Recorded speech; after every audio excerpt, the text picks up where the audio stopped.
YCP senior నేత MLC Ramachandraiah కూడా అధికార పార్టీకి గుడ్ బై చెప్పేశారు. అయితే ఆయన జగన్ సొంత ఇలాకా కడప జిల్లా కీలక నేత కావడం గమనార్హం. బుధవారం నాడు టీడీపీ అధినేత నారా చంద్రబాబును ఆయన నివాసంలో రామచంద్రయ్య కలిసి పసుపు కండువా కప్పుకున్నారు. ఈయనతో పాటు వైసీపీ కీలక నేత ఎంపీ విజయసాయిరెడ్డి, బావమర్ది ద్వారకనాథ్ రెడ్డి, పలువురు కడప జిల్లాకు చెందిన కీలక నేతలు సైకిల్ ఎక్కేశారు.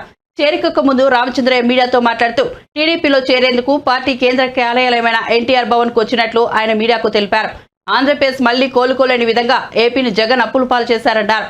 ప్రజల చర్మం వల్చి పన్నులు కట్టిస్తే తప్ప జగన్ చేసిన అప్పులు తీరవన్నారు. రాష్ట్ర ఆర్థిక పరిస్థితిపై జగన్ కు చెప్పినా వినే పరిస్థితి లేదన్నారు.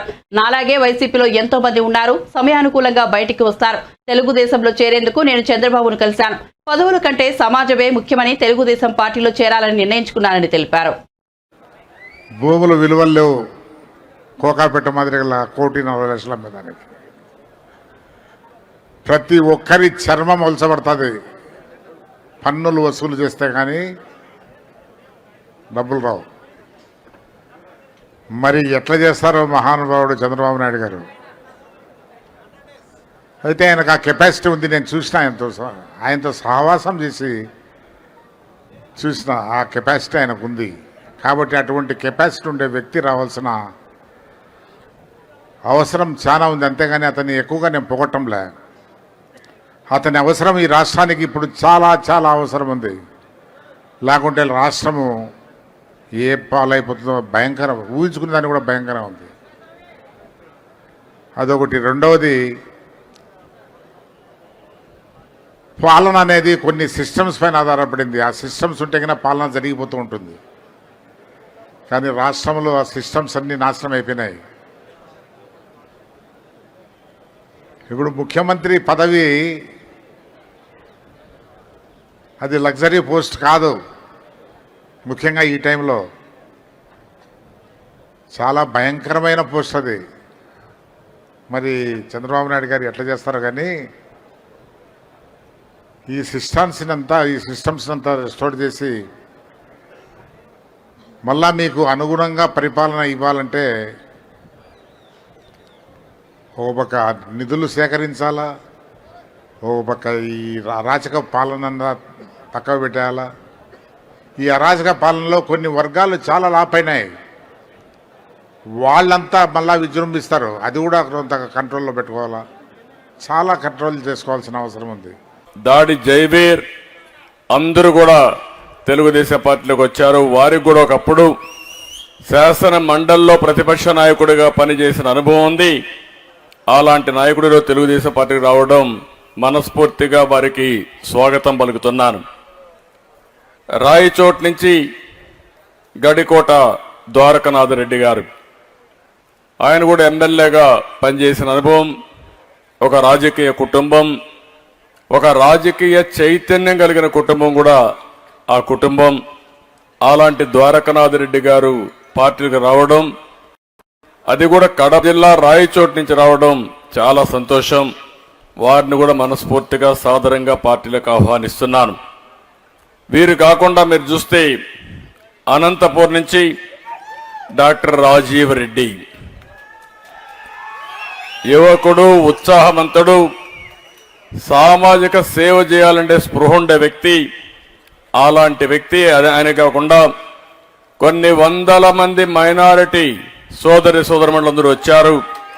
అందరికి కూడా పేరు పేరున పార్టీలకు స్వాగతం. రెండో పక్కన మీరు ఒక్కసారి ఆలోచిస్తే అభివృద్ధి బాగా కుంటుపడిపోయింది. వారు ఒక మాట చెప్పిన దాని ప్రకారం 75 సంవత్సరాలుగా అభివృద్ధి చేసిన వ్యవస్థల్ని, ఒక ఇన్స్టిట్యూషన్ బిల్డప్ చేయడం చాలా సమయం పడుతుంది. దాన్ని ఇమ్మీడియట్గా విధ్వంసం చేయడం చాలా ఈజీ. అదే జరిగింది ఈరోజు. ఒక్క వ్యవస్థ కాదు, ఒక రోడ్ల వ్యవస్థ అధ్వానమైన పరిస్థితి, ఒక అగ్రికల్చర్ వ్యవస్థ ఎక్కడికి పోయిందో మనకే అర్థం కాదు, దాని అడ్రస్ కూడా లేదు. ఒక వెటనరీ కానీ, ఇంకో పక్క ఒక విద్యా వ్యవస్థ కానీ, వైద్యం కానీ అన్ని కూడా దెబ్బతినే పరిస్థితికి వచ్చాయి. అంటే ఎప్పుడు కూడా వ్యవస్థలో పర్ఫెక్ట్గా ఉండి ఆ వ్యవస్థలు నడిపించే వ్యక్తులు సమర్థవంతమైన వ్యక్తులుంటే దాని ఫలితాలు సామాన్య ప్రజానీకానికి అంతాయి.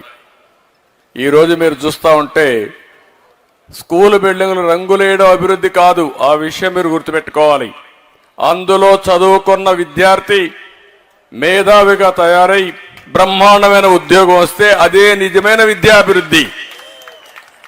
అది తెలుగుదేశం పార్టీ చేసిన విధానం. ఈరోజు వీళ్ళేం చేస్తున్నారు?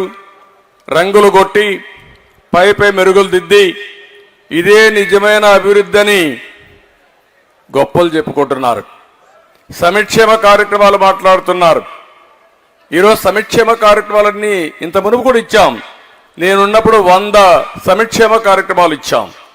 అన్ని కార్యక్రమాలు రద్దు చేసి కడాన ఒకప్పుడు స్కాలర్షిప్లు 16 లక్షలు 18 లక్షలకు ఇస్తే ఇప్పుడు విద్యా దీవెన అనే పేరు పెట్టి 10 లక్షలు కుదించి దానికి బటన్ నొక్కి వాళ్ళ పేపర్లో ఫుల్ అడ్వర్టైజ్మెంట్ వేసుకుంటే ఇది అభివృద్ధి కాదు. పిల్లలు చదువుకోలేరు. ఈ రాష్ట్రంలో చదువుకోవాలి అనుకునే ప్రతి ఒక్క విద్యార్థికి అవసరమైతే పోస్ట్ గ్రాడ్యుయేషన్ కాదు, విదేశాల్లో కూడా చదువుకునే అవకాశం కల్పించినప్పుడే నిజమైన విద్యాభివృద్ధి. అదే తెలుగుదేశం పార్టీ చేశాం. విదేశీ విద్య కింద తెలివైన పిల్లలకి 15 లక్షల రూపాయలు ఆర్థిక సహాయం చేసిన పార్టీ తెలుగుదేశం పార్టీ అని చెప్పి నేను మీకు తెలియజేస్తున్నా. ఈ వ్యవస్థే కాదు, ఇటీవల మనం చూస్తే భయంకరంగా ఎమ్మెల్యేలు ట్రాన్స్ఫర్లు చేసేస్తున్నారు. నా జీవితంలో నేను ఎప్పుడు కూడా ఇది వినలేదు. ఒక ప్రజా జీవితం అనేది పవిత్రమైంది. రాజకీయాల్లోకి ఎందుకు వస్తారంటే ప్రజలకు మేలు చేయాలి.